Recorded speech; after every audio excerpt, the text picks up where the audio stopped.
Hey everybody, and welcome back to Sip and Talk. Oh my gosh, the markets have been crazy. I know, right? My phone has been like blowing up. Mine too. Everyone is texting me about the stock market. Yeah, everyone's turning into like a Wall Street analyst or something. It's wild. Yeah, but we're not exactly stock experts, right? Not at all. We're more like sip and see what happens kind of people, right? Yeah, exactly.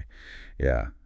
But a lot of our listeners, they've been asking us, hey, what's going on? What do you guys think about this whole stock market thing going down? And, we're not experts, but we did a little research. A deep dive, let's call it. A deep dive, yeah. Yeah. Put on our thinking caps and tried to sort through all this information. Just figure out what might be going on so we could kind of explain it to you guys. Yeah. So from what we can tell, it looks like Trump's new tariffs are playing a pretty big role in all this. Yeah. That seems to be like the main thing that everyone's talking about.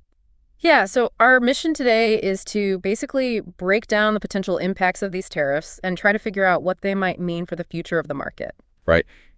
And from our research, we found that there are kind of two main scenarios that keep coming up. Yeah, so we're going to walk you through both of those so you have a better idea of like what could happen. Yeah, hopefully we'll give you a clearer picture. All right, so let's start with what we're calling the optimistic view. Right, the best case scenario. Right, so in this scenario, basically, the market chills out a little bit. That big drop that we saw on April 4th. Right. It's kind of seen as an overreaction. Investors were spooked, but they're not going to stay spooked forever. Right. It's like a knee-jerk reaction. Exactly. Yeah. So what would that look like? Well, in the next month or two, the market would kind of absorb this shock, get used to this new policy environment. Yeah, like they figure out how to deal with these new tariffs and all the uncertainty that comes with them. Right. And so what does that mean for your investments? Well, in this scenario, the market probably won't keep crashing, but it's not going to suddenly shoot up either. It'll likely stop the decline and then just kind of trade sideways at a lower level. Yeah, it'll be like it finds a new normal, but that normal is lower than where we were before. Right, exactly. Yeah, and there are a few reasons why this could happen. One is that the Trump administration, they could quickly clarify the specifics of the policies, like which industries are going to be less affected, and that would help calm investors down. Right, like, okay, we know what's happening, we can plan for it kind of thing. Yeah, exactly. And then another thing is that the Federal Reserve, they might step in. They have a history of trying to stabilize markets, especially during times of uncertainty. Yeah, they've done this before, like back in early 2020 when things were really shaky. Right, exactly. And so what they could do is cut interest rates or signal that they're going to ease monetary policy. Yeah. And that would help calm sentiment and kind of reduce those fears of a recession. Yeah, because lower interest rates make it easier for businesses to borrow money and invest and grow. Right, exactly. Yeah, and then another factor is that, U.S. companies, they're pretty adaptable. They might be able to adjust their supply chains or pass on the cost to consumers, which would prevent a major decline in their earnings reports. Right, so the profits don't totally tank, and that makes investors feel a little bit better. Right, exactly. Yeah.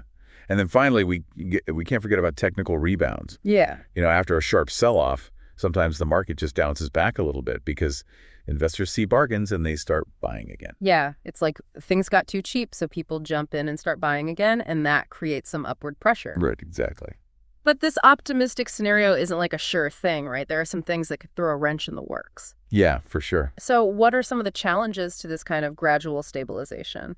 Well, one big challenge is that investors could just lose confidence in Trump's long-term economic strategies. Yeah, if they think that this whole trade war thing is going to hurt the economy in the long run, they might just pull their money out of the stock market and put it into safer assets like gold or government bonds. Yeah, and if that happens, there won't be enough buyers to push the market back up. Right. It'll just kind of stagnate. Yeah, and then another challenge is that other countries could retaliate against the U.S. tariffs with their own tariffs. Yeah, and that's already happening. China has already announced retaliatory tariffs. Yeah, and that video we watched, it said that China might also limit exports of rare earth materials and add some U.S. companies to export control lists and unreliable entity lists.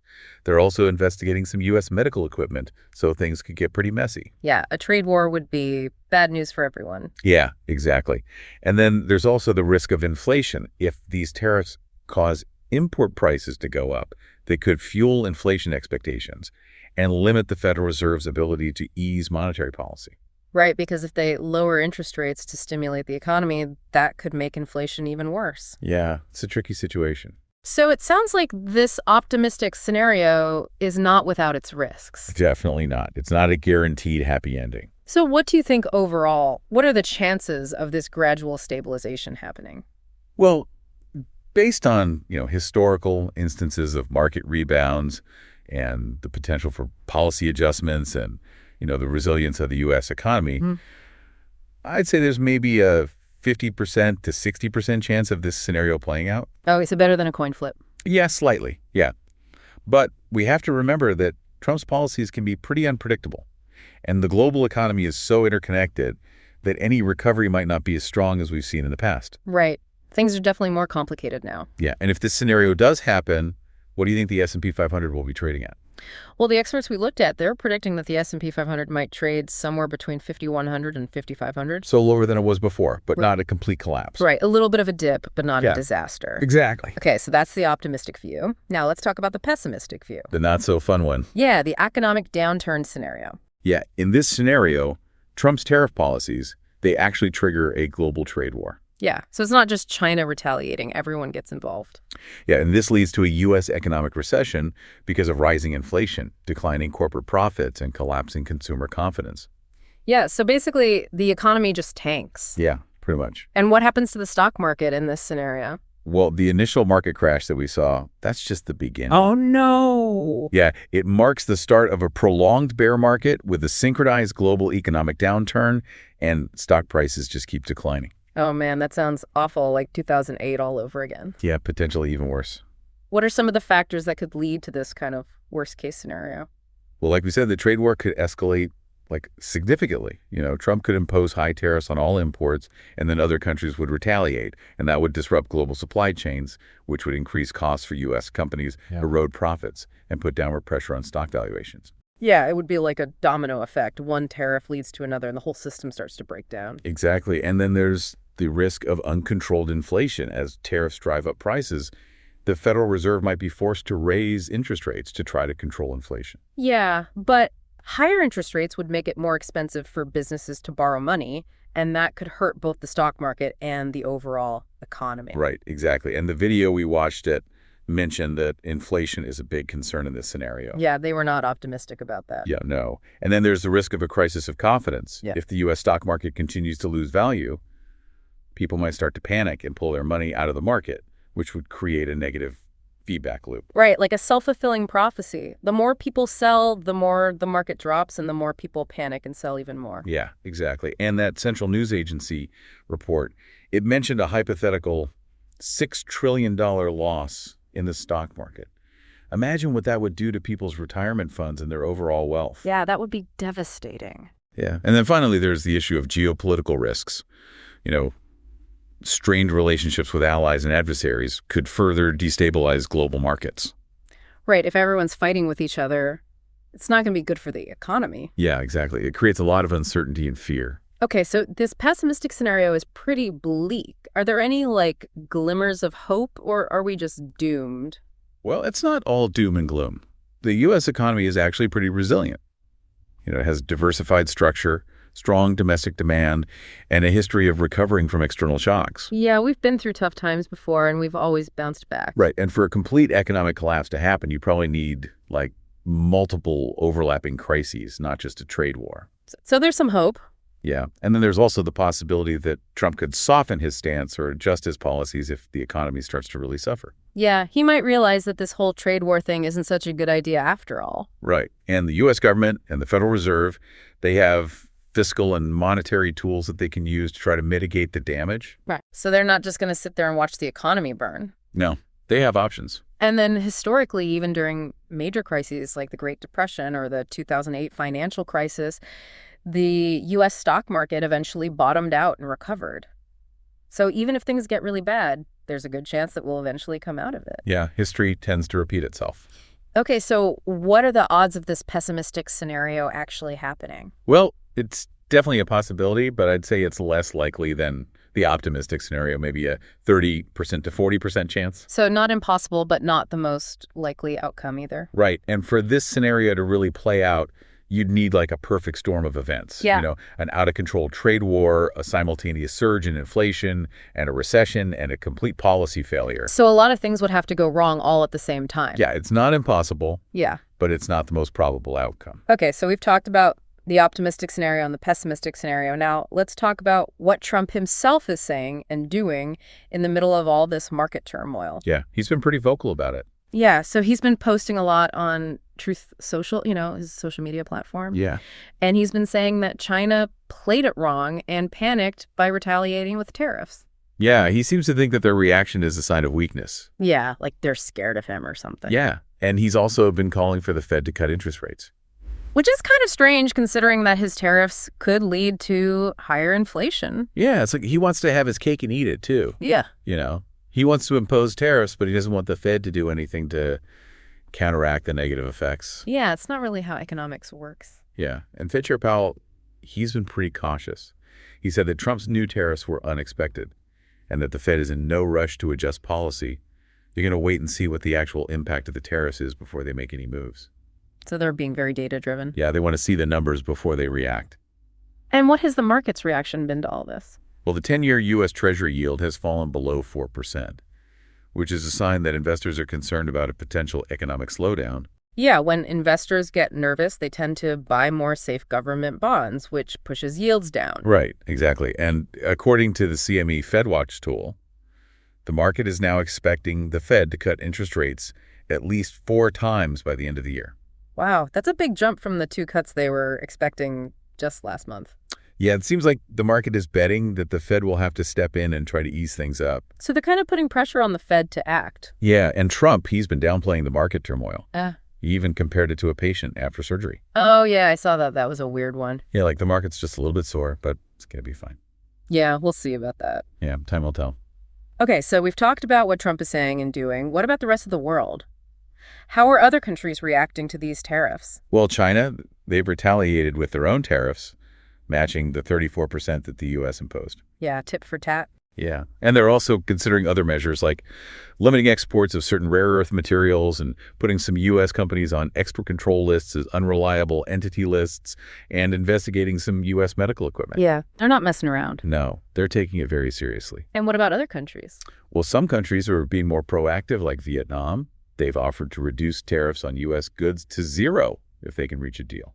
Wow, 0 tariffs. That's a pretty big deal. Yeah, it is. And Trump seems pretty receptive to that. He's said that he'll meet with the Vietnamese leader in the future.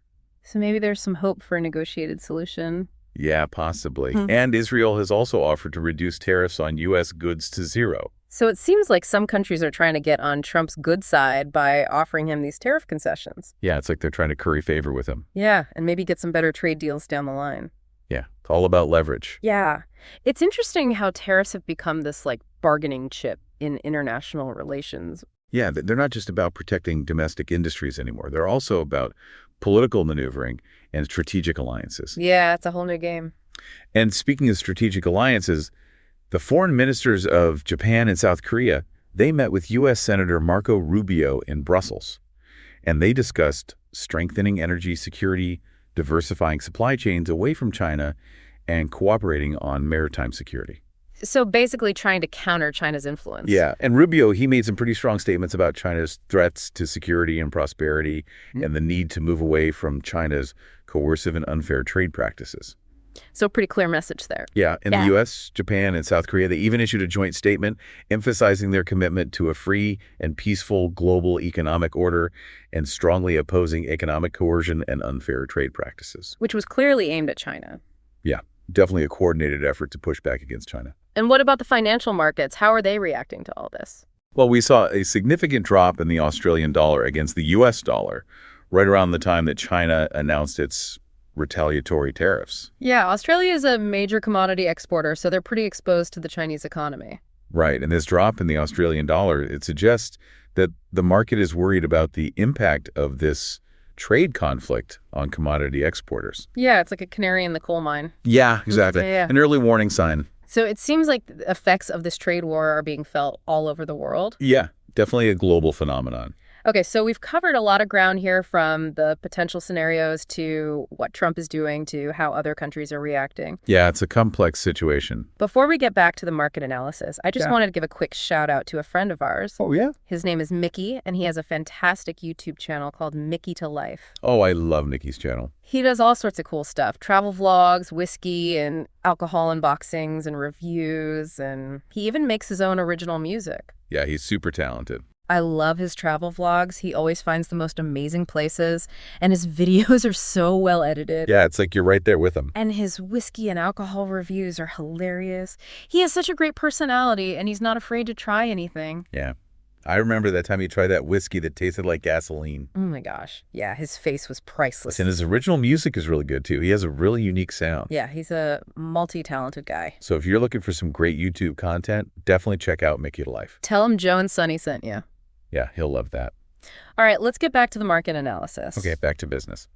So we've laid out the two main possibilities: the optimistic scenario where things stabilize, and the pessimistic scenario where we have an economic downturn.